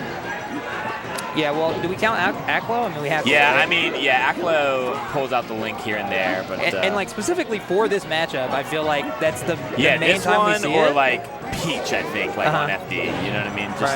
But definitely like not playing a whole lot of Link outside of FD. I feel like the way like the melee meta kind of is, I don't know. I feel like a good going forward, what we might see more of is like these like weird. Mid-tier for certain matchups, for certain stages, just to like keep people on their toes, Right. And it's like just enough to where you don't have enough time to really like adapt or get familiar with it. I mean, do you remember the first time you saw Armada pick Young Link? Yeah, like what is going on? Wait a second. Yeah. And then it works out. We love when it works out. Yeah. It definitely feels good. Like the Mango Marios. But I don't think he's ever like done that like specifically like I need to. Right. Yeah, I guess it's a little bit different. Yeah, so. But the Aklo Link is like probably the most relevant version of that, where it's like, okay, I don't want to go Marth FD, you know, or I don't want to fight Marth on FD, so I'm just gonna go Link. And sometimes you might steal a game, you know. Right. It makes you really think about like what your counter pick's gonna be. Yeah. It just begs the question. Like, there's obviously a better answer for that situation than Link. Right. I mean, just look what Mets just did to Ossify. Yeah, went to FD sure. and then had his own mark, you know? Yep. Yeah, another nail biter game here. Oh, got that back. it. That's huge. That's it, yeah. Uh-huh. Yeah, so there's like a little window where Link's just like hanging there, vulnerable, before he kind of like tethers to the ledge, you know? Yeah. So nice reactions from Crike there with the back air. Nice back air, as it were. Yep, There are, I said this earlier, there are nice back airs and then there are nice back airs. I like that. And that's what we're a fan of, nice Exquisite back airs. air, yes. Oh, that's a tricky little thing he just did there. That bomb bounced off the shield, and then he went and did put a grab in that situation, knowing that like he can miss the grab, and then the bomb will like wake him up. Right. Yeah, definitely. There's a lot going on here to the untrained eye here in the Link matchup. That there is huge. Oh, I didn't really want to get him with the up B. Gonna have to do it again. One thing I'm really trying to pay attention to, I've been looking for all set. This should be a kill. Yeah. Down throw, down air. Another good like part of this matchup for Link is the kill confirms off of grab. But one thing I'm really looking for is like what Crike does off of like projectile hits. Like if he immediately jumps. And like when he burns his double jump, especially on this stage, you know, because it could be a lot of really damage. bad. Yeah. Up air is a very good move for Link to just keep anyone above him. Yeah, and you know you're just really limited. Okay, thought he might be able to grab it, but not quite. It seemed a little far, but I thought it was going to hit Crike is the thing. So. Yeah. Also, we saw last talking in a funny thing that happens is if you power shield boomerang, you could just do another boomerang, and then there are 2 boomerangs on the stage. Oh, whoa, really? Yeah, Yeah, they did it last talk. That was something I've learned while we were all trying to help our Neo friend. I see. You know? Right. So it's always a learning Still experience, learning. even if we're just watching. Absolutely, yeah. Okay. Is that a kill too? Oh, fair's Fair's out of it. Yeah, Okay. kind of a tricky DI. Oh! Kind of a tricky DI, though. Yeah, So you gotta have the DI and the like really tight Fair. Yeah, and Link has up air, his down air, both like kind of get the same job done, but just slightly different scenarios. Right. So that was the Honey Bear. This has been a nice run to watch. Yeah, seriously, like Honey Bear's been around for like a long time, but I don't know if I've seen him Maybe a lot. doesn't come out to a whole lot as far as like big tournaments, because I mean in that region, okay, so you said from Tennessee, not a whole lot of like big tournaments happen out there historically. Yeah. I think now they're starting to get a couple, you know. Is that where Warehouse Wars was? Yeah. I Okay. was just about to bring that up, yeah. So they're getting there. Yeah. It's a good feeling for your scene, like coming up as a scene, you know. It's built on a whole lot of like factors. Obviously you need like TOs to run it, players to make other players come out, this and that, a culture, stuff like that. But it is a good feeling. Yeah, they have a solid scene out there, so shout outs to them. Okay. So, all right, who won the last game? I'm blanking. Crike did. Crike won. Okay, Yeah, so this is Honey Bear's counter pick, FD. Yeah, which I agree with. Okay. I think you get like pretty safe coverage with projectiles. If you get Marth above, especially without a jump, you just get like it's a field day. There's less, interference with platforms off of a grab, so you're going to see more likelihood of getting a grab to follow up into kill. Gotcha. Okay. And you see the boomerang coverage, like it can be enough to just go like the whole stage almost. Exactly. Okay, now I don't think he has to jump now. Wow, nice call out. Got That's it. big, It traded. So like I feel like in this situation he's saving those grab attempts, like especially when Marth is landing, for like just a couple times a game or a couple times a set, right? Because that could be the difference of getting a kill at 90 or them living for another 50, 60%. So using it sparingly, but using it when it's for sure needed. I'll tell you what the interesting part about this is too is Crike is from MDVA, but also Pittsburgh. Spent time there, a couple years there. Right. We actually are one of the few places that have a very competent PR level link. Shout outs to my boy Stro. But so not a stranger to this matchup at all. But I mean, it does show you that it's not like a terrible matchup for Link at all. Anyway. Yeah. Stro would tell you it's not a terrible matchup. So like, you know. Does Stro still play? A little bit. He's got, yeah. Have you ever met Stro? He's a great guy. I've never met him, but I remember hearing you cheer for him over the years. Oh, I'll go crazy for Stro. Love me some Stro. But yeah, I think Link's a cool character. There's always been, you know what Link has had a reputation for, like in the past, is just like a cool guy character. Because of just all the different, like, think about like Internet Explorer or Safe State or something like that. I can't believe that's crazy. Wow, and F-Smash was so much faster than I thought it'd be. All these matches have been last stock, last hit. That's crazy. The power shield? Yeah, but it doesn't matter because it's a bomb. Up B? That's it. Oh man. I can't believe it. But up wasn't enough either. Yeah. He went super low, but he missed the tech. Oh, wow. These are really coming down to very niche, micro situations. Wow. Crike got the best of Honey Bear twice on the last hit of the game. Man, it just kind of looks like a little bit of hesitation from Honey Bear in those situations. Like, I kind of felt like it was served up. I don't know. He opted for a crazy recovery. Yeah. He air dodged down and tried to hook shot like the last part of FD that you can. Yeah. And Craig just went down there. Oh, man. Early Nair F smash. Kind of like that. Yep. Craig didn't get it that time. Up tilt, there. Oh, nice. man. Yep. The combo tree is there. And even like that up tilt, even though Crike jumped out, like, you're still safe, you know? Catches the slide off. Yo, the presence of mind. That was crazy. And like, what is the punish? I actually think that it starts with a down air. You know what I mean? Yeah, I mean it depends on the. It just depends on the situation because you could just Omps attack, roll out. If you want my honest opinion, and I don't think anyone's going to be doing this in in tournament, but I think dash, pivot, charge, down smash. Okay. At that percent, that's killing. Right. I don't think we're ready for that yet. No. But we will be, and when we're there, we're going to talk about it like it's boring. Yeah, you know what I mean? See what goes through my mind. He did dash through, pivot, down smash. No big deal. Yeah. Big pivot down smash connoisseur myself. Yeah.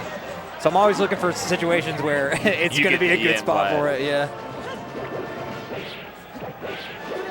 Okay. I always feel like one place where like I love doing down smash is like when you're on the edges Marth and you roll and they just barely get to stage, but it usually just sets up for just down smash to just kill right off the top. There's a really good video I've been working on for a while. I've been procrastinating finishing it, but it's a situation with Marth edge guarding Sheik.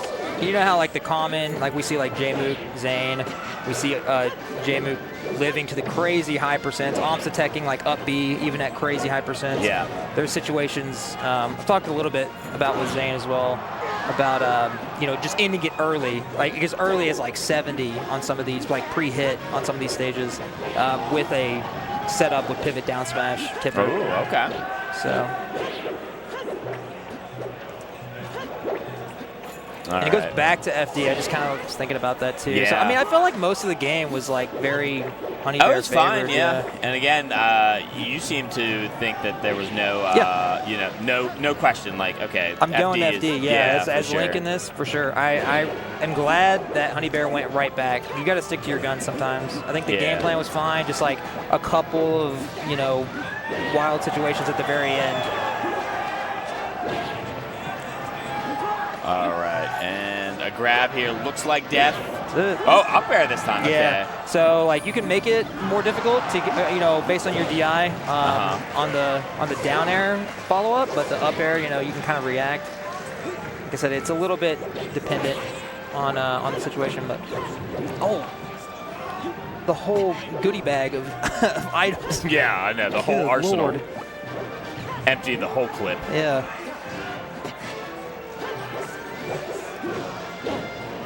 Side B up tilt, a classic, but on a heavy character, not going to do too much. Bomb, bust up, Link right there.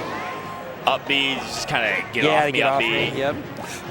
Oh, and the returning boomerang. Nasty. The returning boomerang into another bomb into down air. Yep. And that bomb down air is like, man, that's a nice kill confirm. You know, you don't even need the grab. Right. So now, all right. So also another thing I learned today is as Marth, you're probably looking at Yoshi's or Fountain being your 2 best stages in the matchup. I think Yoshi's is probably the best stage. Like, you have to deal with a little bit of like wall, recovery shenanigans. Yeah, but I mean, it doesn't seem like the wall of Yoshi's is any bigger than the grabbable wall of FD. Yeah, no, it's true. And also, like, if you go a little bit too low trying to hookshot the wall on Yoshi's, you have to do the pop up. Exactly. Yeah. So yeah, I mean, that would equal to me a good Marth stage. Yep. Did you see that boomerang? Yeah, it came back and saved a little bit. So what's the follow-up here? So yeah, I think, so there's not a whole lot of just like true combos, but I think up throw almost never gets you anything, does it? It doesn't, but like you're better off like sharking for a jump, in my opinion. Yeah, it could lead, like if you can catch a jump, it could lead to something. Whereas a forward throw or a back throw or something is only going to lead to a tech chase. Yep, and especially in that position, like at the edge, it would just give him the ledge for free. Wow, it trades with the bomb, still gets a clean hit. Yeah, having the counter pick here on game 5 is going to be huge for Crike, and it's really going to be an uphill battle for Honey Bear here. Yep, and it looks like Crike is kind of catching on to the grab attempt patterns and just rolling through it, which I also agree with. Right. Oh yeah, roll. I mean, sometimes you got to just remember that like it's a simple game, and you can just roll. Yeah, you just roll through it. Yeah.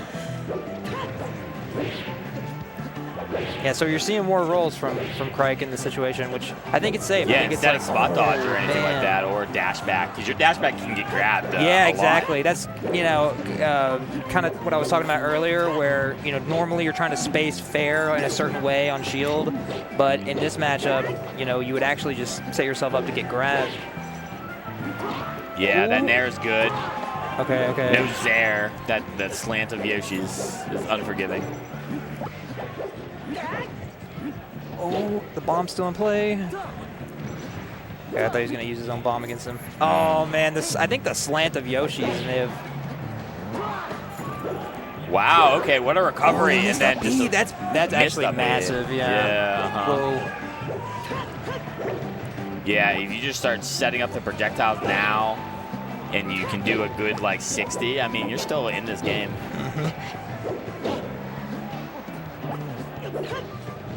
Oh wow, the deflection, not like a power shield, but like just bouncing at a different angle off of a shield. Very interesting play. Yeah, like the vertical Samus missile. Right, Oh man, weird up tilt is gonna send off the side.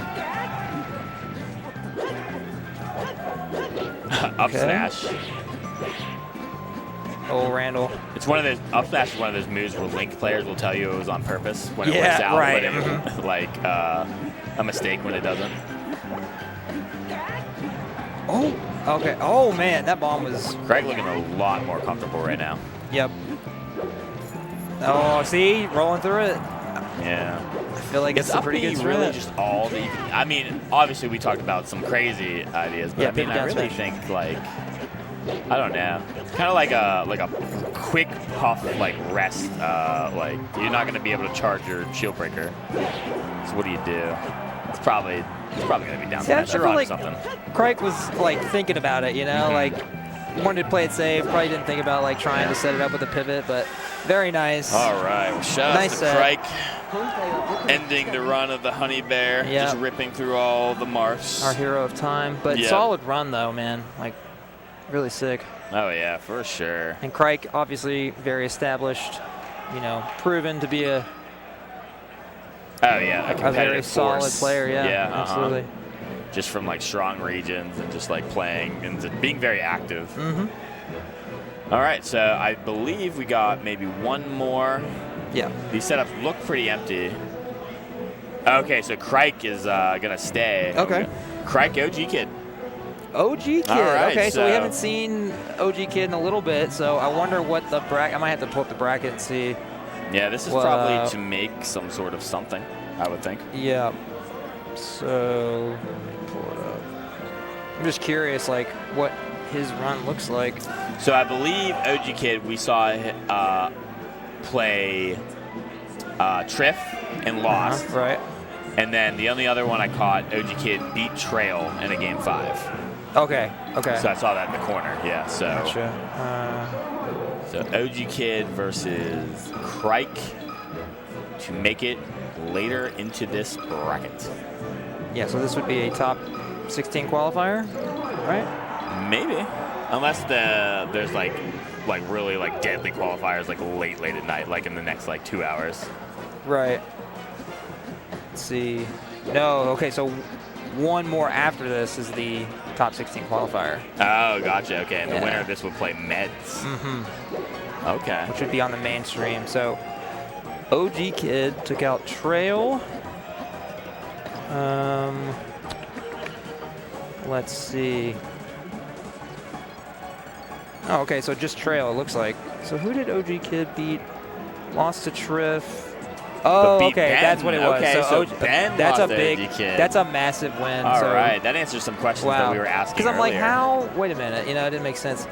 But yeah, to get that far, you have to have a big upset. Yeah, so. for sure. All right, so we're seeing a little pivot F smash practice from Crike. Definitely a staple nowadays. Classic. In this matchup. Yeah. Gotta have it. I remember when it was like a big deal, and now like now it's like every net play you gotta Maher, have it. Yeah, I mean, if you want to hang in these types of floaty matchups, like you gotta get the follow-ups with the pivots. For sure. Wow. Okay, so I'm looking at the bracket still, seeing Honey Bear beat Lowercase Hero as well earlier in the day. Oh wow. So that's a hell of a run. Oh yeah, for sure. Lowercase Hero, Maher. I'm a big fan. Very nice. I'm a fan. OG Kid making the waves. Maybe, I mean, definitely like a fan favorite to most. I mean, we love just like seeing a kid succeed, you know, yeah, of and course. something they're passionate about. So that was a weird, maybe a little considered unorthodox combo tree in this matchup from Crike. I feel like, you know, it worked, obviously. But a little bit tricky DI mix-ups. Yeah, I'd say the other big thing that all the Mars have now is this kind of grab tree right here, which, you know, back in the day, grabbing Puff was half the battle, right? Yeah, for sure. But now, once you get that grab, you can really make that grab. It's like a pseudo chain grab. Right. Yeah, you right? definitely DI get some mix-ups and stuff like that. Definitely some DI mix-ups. But yeah. Yeah, I mean, when we think about matchups that have happened like for all of time, this matchup has seen a whole different life. Oh man, yeah. I mean, this matchup made Mewtwo King just like sad. Yeah, remember when people would, I mean, especially like, you know, I can remember Mewtwo King like never wanting to go Marth in this matchup, and like just how far it's come over the years. Yeah, like. And now Zane has like pretty much a chokehold on yeah, Xbox. if you want the template of how to beat Puff, you know, just watch Zane. Ooh, pardon my yawn. Old man. But yeah, pretty even thus far. Up tilt's gonna get a good stock here. Interesting to start on Fountain. I think we see this from time to time with like Zane H-Box sets too. Yeah, it's just like a mini Yoshi's really. So like, I don't know, depending on who banned first or whatever. Right. Definitely Dreamland is something you don't want to do. Okay. Or that, you definitely don't want to down out the stage. Don't go to Dreamland, don't down out the stage. Right. Yeah, the striking is interesting. I wish we saw more of it. Wow. Oh, okay, so the rest was kind of there at first, but then wasn't, like, he picked it up again. Yeah, that was like, it kind of worked out to where the normal stand-up, he had whiffed something, and then the normal stand-up, like, he just was able to react to it. Perfect timing, but all right, just like that. Tense. Both these players come very far. So, yeah, if they're playing for that top 16 against Meds, so what, 13, 17, this is for 25th? This would be Yeah, I think so. Okay, well, I mean, yeah, loser gets 25th. I'm pretty sure. Definitely not a bad showing for either, but I would say with the momentum that OG Kid has had from the summer coming into this, yeah, and Craig just being like a staple in the local scene and just like the top 100, this is a very even looking set visually, but even on paper. Oh man, kind of the rear back on the F smash. Sometimes you get just the tipper. Yeah, you just throw it out there and you get it. Sometimes it just looks like, I don't know. You're just like, how did that tip? It's really just fuck it, chuck it, Pittsburgh Steelers football. Sometimes. Hey, sometimes you just gotta go for it. All right, so interesting to see. So we go to Dreamland now, yeah. Yeah. Oh yeah. We're definitely going Dreamland. I'm always looking forward to. You see on the right, that's OG Kid's family. Yeah, you know yeah. I mean, the OG fam. Oh man. It all circles back to. Listen, shout out to family supporting each other. I've been in rowdy crowds, both a part of them and playing against them. Yeah. And there's something different about someone's family cheering for you and against you. Yeah. Because I've played OG Kid before. And I even said this to him. I was like, man, I've played like in every kind of crowd that you can imagine. But like something about your family going, let's go, RJ. Yeah, like even and I'm a peach fighting for my life. Right. You know what I mean? I'm just like, it was really mentally like something different than I've experienced in a while. Yeah, it's part of the whole. They're like a unit, you know. Exactly. Yeah. You're taking on the family unit. Oh. Right. Nice follow up off the F throw. Craig has his own little unit here too. Shout outs to PBI. Yeah. Peebers they call them. I'm in the know. I know about these things. You got it like that? Maybe. Oh. Okay. I mean, I hate when people just compare every puff to H-Box, but that's one of those spots where I feel like H-Box doesn't get reversal there, doesn't get reversal there. Usually has like a clean kind of like edge guard there. But again, it's not to say that like OG Kid isn't as good as H-Box, but it just makes you appreciate the things that H-Box does that don't seem like they seem easy, but they're actually hard. Right. You know, watching other puffs will show you like, why don't they just don't do what H-Box does? It's like, well, because H-Box is a freak. Right. You know what I mean? Literally, like, it doesn't make any sense. He's one of one for sure. One of one, I guess you could say. Dash attack. There's hype in the air. Sometimes the hype from another game translates to like Melee, and people start getting really hyped about Melee. Yeah. These rivals have been getting into it. Right, man, for sure. Every time they're cheering, I have to figure out who they're cheering for. Okay.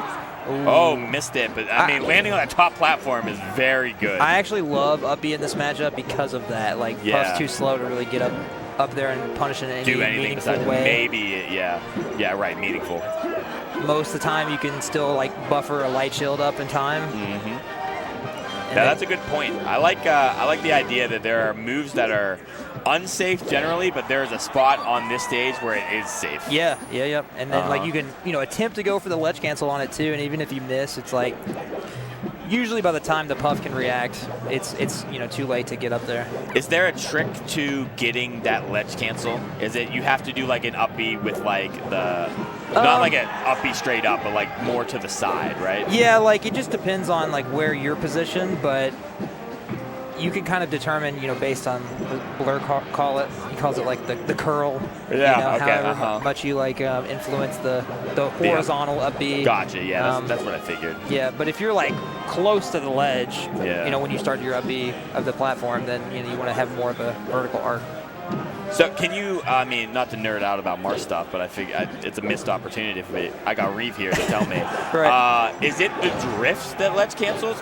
Because there's no way to actually just straight up B and then like ledge cancel, right? So it's got to be on the way down, very precise. I mean, if it kind of works out that way, where like your up B it all just depends on like where you end up, positioned as your character comes in contact with the edge of the platform. Yeah. So.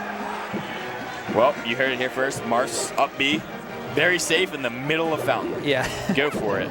I like it on Dreamland for that same reason. Ooh, the runoff fair. That's going to do it. Nice. So I just realized this. We were so sure that it was going to Dreamland, but yeah, we're back on Fountain. Yeah. Huh. Sometimes I guess maybe you don't want to save your ace until you need it. Yeah. Maybe. So maybe if Craig wins this, we see Dreamland. But I don't know. Again, the blueprint isn't. It's a suggestion. It's not rule. It's not the Bible. You know? For sure. Maybe OG Kid just it's comfort stage. Right. Obviously, like game 1 was close enough. So. Yeah, we see a little bit like unorthodox stages here and there. Yeah. And it really makes you like. I always want to ask them in the moment, but there's no way for me to just like get over there and just be like, why FOD, Right. Oh. Wow, I can't believe that low profile of that. All right, OG Kid at a pretty tough percent, but again, that's gonna do that's it. Gonna Man, do it. Yeah. Barely. The thing about Puff is you can never be too sure because rest will kill Marth. It doesn't matter what percentage Puff is at. Yeah, pretty. If you slip up. That's kind of always the most like nerve-wracking part of that matchup. Obviously, is last stock. Just they're at like 70% higher than you, but you know that you could just explode at any moment. Right. Nice. All right. So yeah, we are in Dreamland. So I think kind of what I was saying was making sense. Like maybe you save your ace for like when you absolutely need it. Okay. This is going to be a longer match unless Crike really decides to go aggro and OG Kid punishes him for it, I think. Yep. That's a pretty big deal. Getting that first stock sub 40. It's a good look for Marth on this stage. Yeah, no, for sure. Yeah, nice platform movement from Craig, for sure. This is good. So what is it that, Zane does? Again, not to compare every mark to Zane, but what is it that Zane does in this matchup that really makes it, look terrible? Honestly, makes it look pretty kind of bad for Puff. I think he's just so... he's so good at calling out the defensive option. I talked to him a little bit about it at Full Bloom, and I asked him the same thing. How does it seem like you get so many grabs? I feel like Marths are going for grabs more against Puffs these days. They don't fear the crouch, but he just nails them so often. And every now and then, he'll miss it, or he'll get spot dodge rest, or something like that. For instance, that, crouched. But it's it's still got to be in your tool bag, And I feel like Zane is just so good at determining when what is the highest probability of getting this grab, and will this grab lead to a kill? That's the big thing too. Is he doesn't just waste his opportunity. So this is perfect because hasn't gone for the grab for a little bit in that neutral situation, gets the follow up, quick DI mix up, and it leads to the kill itself. So and that's what Zane is just so good at. He's just very precise about it. Well, I guess also down air, forward air. Yeah. Forward air. Yeah. Okay, yeah, you can't be mad at that. Yep. But I guess what I'm thinking is Zane is very good about grabbing Puff because he probably really just studies where the grabs are coming against H-Box. Right. H-Box, if there's a player in the top 5 that I think sometimes will have long periods of time of doing the same bad habit or something like that, H-Box will take time and reinvent himself in certain ways, but you do catch errors of him doing kind of the same thing. Kind of like a pattern. Right, exactly. So it usually takes like a long break or a little bit of an ultimate bender for him to come back and be like, okay, I got this whole new idea for a couple of these situations. Right. And that's why, he stayed prevalent. He's really good at what always works, and then the 50-50 stuff and that just depends on what kind of era we're in with H-Box, I feel like. So that might be the answer. Even if Zane doesn't realize it, it might just be very focused on what H-Box is doing in the current moment. Right. I've always kind of categorized Puffs in 2 different camps. They're either a shielder or they're a croucher based on their defense. So say they whiff a back air and they're just kind of spacing, but you kind of encroach on their space. What do they typically tend to do? Do they like to crouch defensively or do they like to shield? And that can determine when you go for grabs. You know, if you want to go for like the more guaranteed, you want to try to call out the shield itself. Gotcha. But Okay. if you know that they are going to be crouching a bunch, then you want to safely punish the crouch if you're not willing to go for the riskier grab selection. All right, Craig looking like he's gonna finish this one up here. That's it. Yeah, That's side B up tilt. Very nice, But, clean.